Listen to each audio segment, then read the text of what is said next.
Top story this week. Finland is the happiest place in the known universe. The annual World Happiness Report has shown that Finland, for the 8th year in a row, is the happiest country on Earth. And from all the evidence we have from anywhere in the universe, which it doesn't appear to be an absolute hotbed of happiness. Now, but before we go into the what makes a country happy or not, we should probably have a quick look at the history of human happiness. It's a question that's been troubling, fascinating humanity since the very dawn of evolution, when a little fishy in the big old sea thought, I don't like being wet all the time, and had a crack at moving onto land and making some changes to its life. Fair play. The ancient Greeks took a bit of time out from naked wrestling and pornographic pottery to contemplate the meaning and nature of happiness, and seemed to come to the conclusion that it largely involved naked wrestling and pornographic pottery, with a bit of epic, blood-soaked, high body count, slasher fantasy romance drama on the side. Have we moved on the intervening 2,500 years?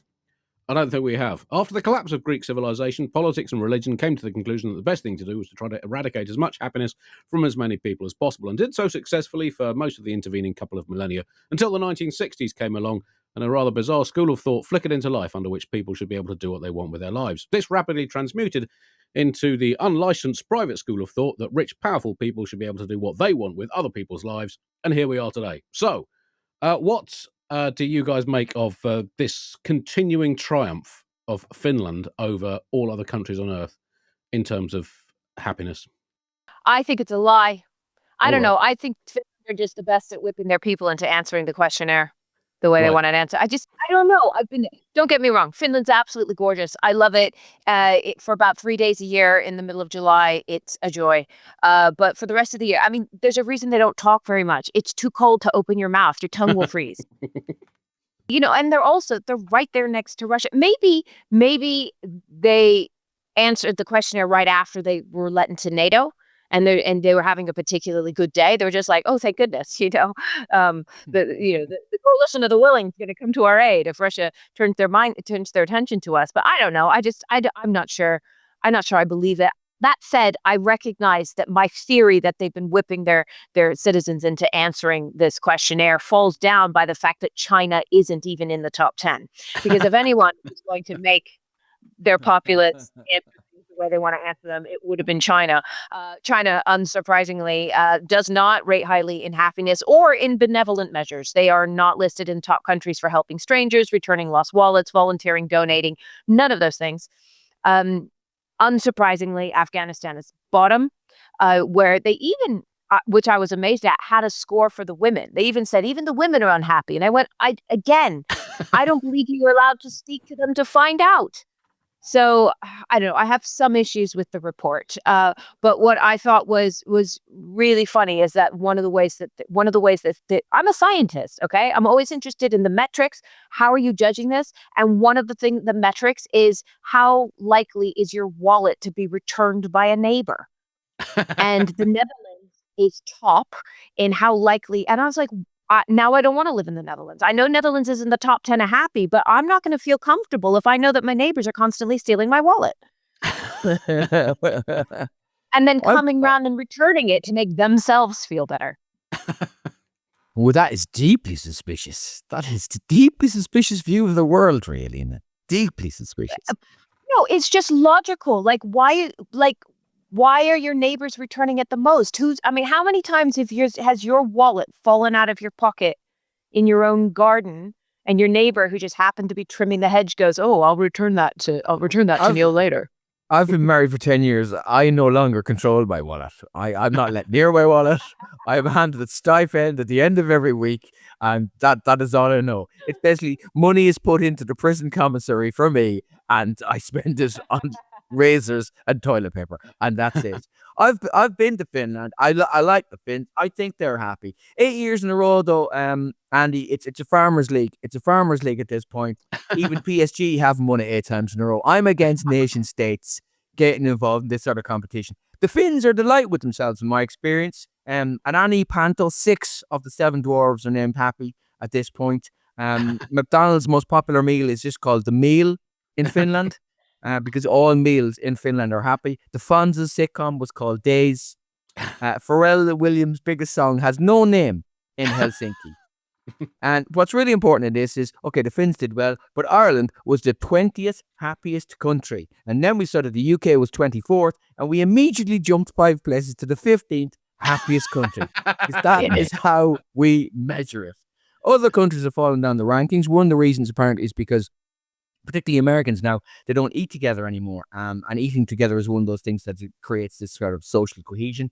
And it is hard to argue with that. If you look at the stats, like, for example, like 12 out of the 13 people were delighted at the Last Supper. I mean, one had a lot on his mind. He was a bit worried about what was about to come. But all of this kind of leaves two questions. One, why are they happy? And two, what the more do the Italians want?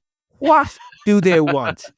They've got the best food, the best wine, the best language, the best climate, the best art, the most beautiful people. They've created like Roberto Baggio and Isabella Rossellini. What more do you want? You've been beaten by countries where it's dark 6 months of the year. Grow a pair, put 9 out of 10 on the form, and we could all be happy. You're clearly the winner, you moany bastards.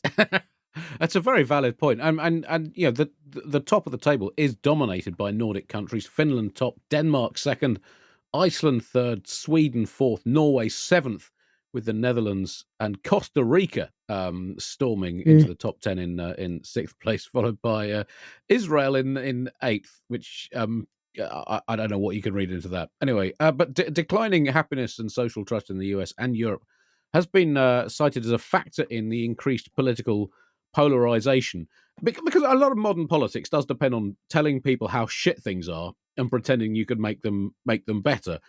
So America was still relatively high in this, in the top 25, but this was from last year. And bearing in mind that the findings have, according to the president of the UN Sustainable Development Solutions Network, Jeffrey Sachs, said happiness is rooted in trust, kindness, and social connection. I think America might be challenging Afghanistan in next year's global happiness index. One thing that really worried me was the disappointing performance from countries that play test cricket, because obviously, you know, I've long assumed that's that's the sole key to happiness, and The yet root of none all of the top happiness. 10 countries are test cricket playing nations. Australia's 11th, New Zealand 12th, Ireland 15th. Recent addition to the roster of test playing nations, I think, just to bump up the overall average happiness, because they brought in Afghanistan at the same time. The UK, encompassing England, 23rd, South Africa 95th. The only two countries that are part of the West Indian cricket, Jamaica and Trinidad and Tobago, both in the 70s. India 118th, Pakistan 109th, Sri Lanka 133rd, Zimbabwe 143rd, Bangladesh 134th, and Afghanistan, as you mentioned, 147th, and last of the countries in this list. And it makes me think, imagine how much worse all those countries would be doing if they did not have the happiness-inducing joy of Test match cricket. I mean, Afghanistan would be even lower than absolute last. What number is Afghanistan? Well, it was 147th out of the 100. Not every single nation is was involved. If you're Afghanistan and you're looking at the numbers and you're going to be like 145th or 148th, you're going to go for 147th just so you can shout it out. Surely you're going for 147. And maybe they don't need to play cricket more. They need to play snooker more. That is the route to all. Does Israel play cricket? Well, I mean, not to an elite level. I think it's fair to say. I'm just wondering. I mean, if you're playing cricket in Israel, where is the boundary? Is it? Are you hitting it to 1967 boundaries? Are you hitting it to boundaries from the 40s? I mean, it's a complicated question, isn't it?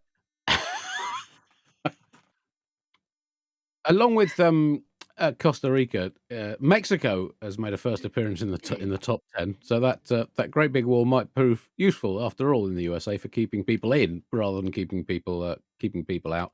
Just a little more on why Finland is so happy. I've done a bit of research into this, and as you mentioned, one of the key factors could well be that they look across the border to Russia and think, yeah, it could be worse.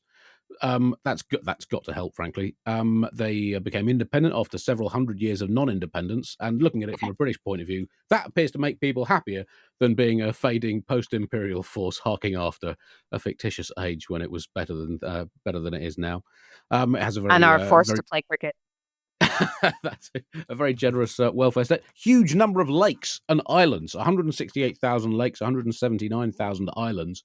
That's one lake and island per 30 to 33 citizens. And surely that's got to, just boost your morale if you basically think you own at any given time around about 3% of a lake and 3% of an island. That's surely got to do a lot for your general mood and optimism. Do you get to pick the 30 people? Because I would move to Finland tomorrow if I knew when I got there, they'd be like, just find your 30 people, friends, whatever, family, and we'll give you a lake and an island. I'd be like, yes, I'm coming. I was interested by the use of the returned wallets as a metric, and apparently people are twice as likely to return wallets as we expect them to be. And it's interesting to what does that teach us? That we are innately pessimistic, but also more moral than we think we are, or just that we spend too much time watching the news, see the kind of people who get to the top and think we're all f***ing so I don't know the science on that. Or is it simply that Can't believe you robbed the Ryanair motto for this website. or that wallets are not as full as they used to be, and people can't be asked to go through the tedious logistics and paperwork of stealing someone else's identity and using the contents of their wallet on the off chance that there's some actual money in those bank accounts. It's a sad reflection on everyone and everything. I think basically we're just too lazy now to bother keeping a wallet that we've randomly picked up in the street. And I don't think that reflects well on humanity at all. It's like a 19th century Punch magazine insult. They're too lazy to steal, that random group of people. Yeah.